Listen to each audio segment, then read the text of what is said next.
Romania was fed up, absolutely sick and tired of it. For centuries, people only seemed to talk about one thing when they mentioned Romania vampires. Specifically, one rather famous vampire named Dracula. It was Dracula this, Dracula that. Tourists would visit, expecting spooky castles with bats flapping everywhere, completely ignoring the country's brilliant inventions, delicious food, and incredible history. Imagine being known only for a pointy-toothed character from a book. It would be like thinking all of Britain was just about King Arthur and his sword, which is bonkers. The Romanians felt overlooked, misunderstood, and frankly, a bit cheesed off. They had given the world the jet engine and insulin, yet all anyone wanted to ask about was garlic. It simply wasn't fair. The final straw came during the 2025 World Food Championship. Romania presented its most beloved dish, sarmal, delicious cabbage rolls stuffed with meat and rice. They were sure they would win. But what happened? They lost to a hamburger. The Romanian delegation was furious. They muttered that the world had no taste, no appreciation for real flavor, and no soul. This wasn't just about food, it was about respect. They decided then and there that if the world wouldn't appreciate Romania, then Romania would have to make the world appreciate it. The time for being quiet and polite was over. The plan for a global takeover began to bubble, much like a pot of simmering ciorba stew. So how does a country take over the world without firing a single shot? With something far more powerful culture. The Romanians decided to unleash their secret weapons. First came the music. They broadcasted traditional folk music, full of lively violins and accordions, on every radio station worldwide. People who were used to pop music suddenly found their feet tapping to an energetic horror dance beat. Then came the stories. They replaced boring bedtime stories with thrilling legends of Dacian heroes and mystical creatures from Romanian folklore, like the Aiele, mischievous forest fairies who could dance you into a trance. It was a cultural invasion, and it was surprisingly effective. The world was completely unprepared for this charm offensive. While other nations had armies and tanks, Romania had something sneakier, unbeatable hospitality. They sent teams of grandmothers or bunici to every capital city. These formidable ladies arrived armed not with weapons, but with plates of freshly baked cozonac, a sweet nutty bread, and bottles of homemade tuica, a very strong plum brandy. World leaders would sit down for serious negotiations, only to be offered a third helping of food and told they were too skinny. It's incredibly difficult to argue about international policy when a smiling grandmother is pinching your cheeks and insisting you eat more. Resistance, it turned out, was futile when faced with such overwhelming kindness and delicious pastries. With the world's leaders pleasantly distracted by pastries, Romania moved to phase 2. They didn't send soldiers, they sent folk dancers. Imagine turning on the news and seeing the President of the United States learning the Kalusari dance on the White House lawn. This wasn't a battle, it was a party, and everyone was invited. The Kalusari is a powerful ancient dance said to have healing powers. Suddenly, politicians weren't arguing anymore.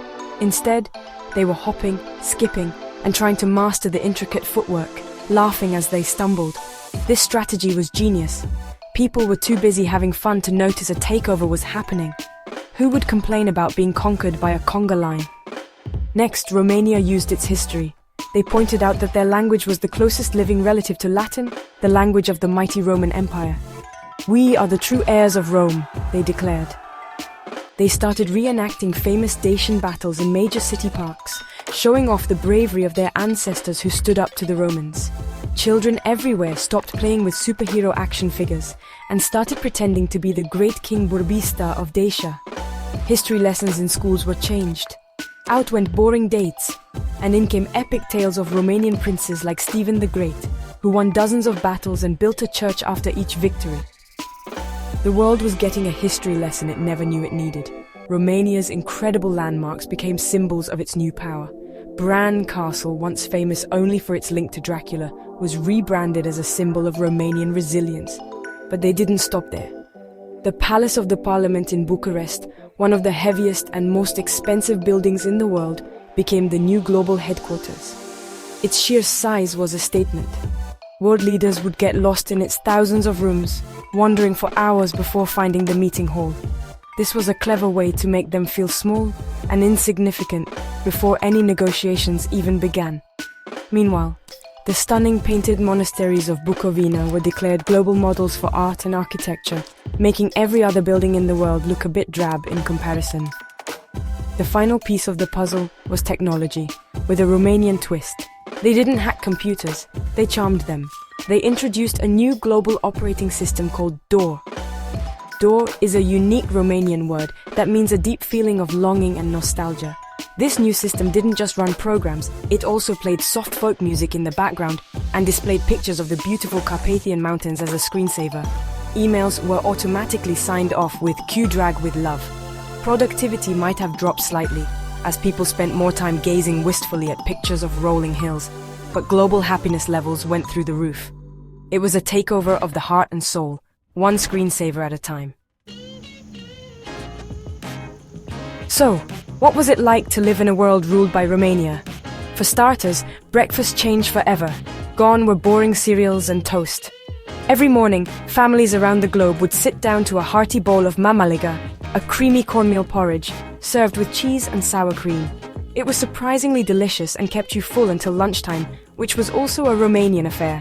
School canteens and office cafeterias now served maici, grilled sausages, and ciorba de burta, tripe soup, which took some getting used to for the unadventurous. Dinner was the main event, often involving sarmal and a healthy debate about whose grandmother made the best ones. Food wasn't just fuel anymore, it was an event. Your wardrobe also got a colourful update. Dull grey and black suits were out. Instead, the mandatory office attire became the IE, the traditional Romanian blouse with its beautiful, intricate embroidery. Each pattern had a meaning, telling a story about the person wearing it. Commuting to work became a vibrant, colourful parade of walking art. And on the 1st of March every year, the world celebrated Martisul. On this day, everyone exchanged red and white strings, symbols of spring and good luck. Men were expected to give these trinkets to women, leading to a frantic last-minute rush that replaced the stress of Valentine's Day.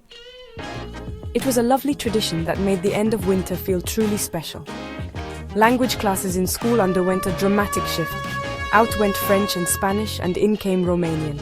Children struggled at first with the new letters like A and T, but soon they were charming their parents by wishing them Bună dimineața, good morning, and asking Si mai faci, how are you? Global diplomacy became much more poetic and slightly more dramatic. Instead of bland political statements, world leaders would quote from the national poet Mihai Eminescu, making international summits sound like profound poetry readings. Misunderstandings were often resolved by simply sharing a plate of food and saying "Poftă bună," enjoy your meal. Even traffic jams became more interesting. The Romanian government decreed that all car horns should be replaced with recordings of panpipes, played by the master Gheorghe Zamfir. Instead of angry beeping, rush hour traffic now sounded like a relaxing, albeit slightly chaotic, folk concert. Public holidays were also changed. The new most important day of the year was the Great Union Day on December 1st, celebrated with massive street parties where everyone joined in the Hora Unirii, a giant circle dance symbolizing unity. It was hard to be angry at your neighbor when you were holding their hand and dancing in a massive circle together. Daily life was certainly different, but it was undeniably more festive. At first, some people grumbled about the changes. They missed their old food and their plain clothes. But slowly, they began to realize something important. The Romanian takeover wasn't about power or control in the old, boring way.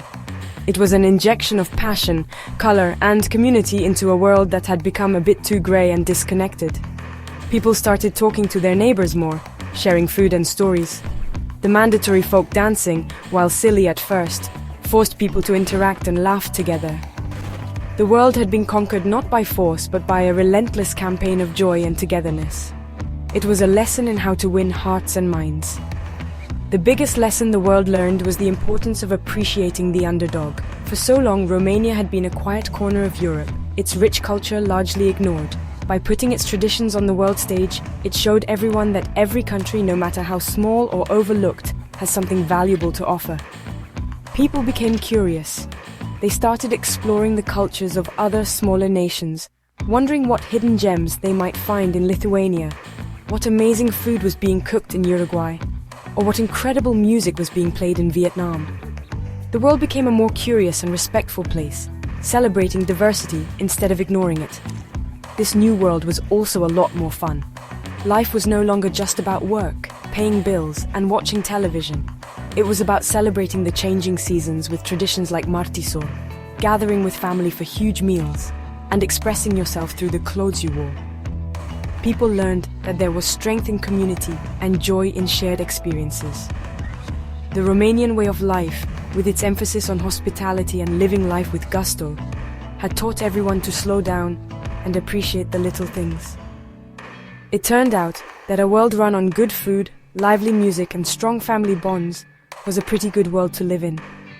In the end, the Romanian Empire wasn't really an empire at all. It was more like a global family gathering, with Romania as the slightly eccentric but warm-hearted host who insists everyone have a good time. The world didn't lose its identity, it just added a vibrant Romanian layer to it. People learned that a country's true power doesn't come from its army or its economy, but from the richness of its culture and the warmth of its people. And everyone had to admit, the sarmale really was better than a hamburger. The world was now a louder, tastier, and more colorful place, all thanks to the day Romania decided it had had enough of being boring old Dracula's homeland.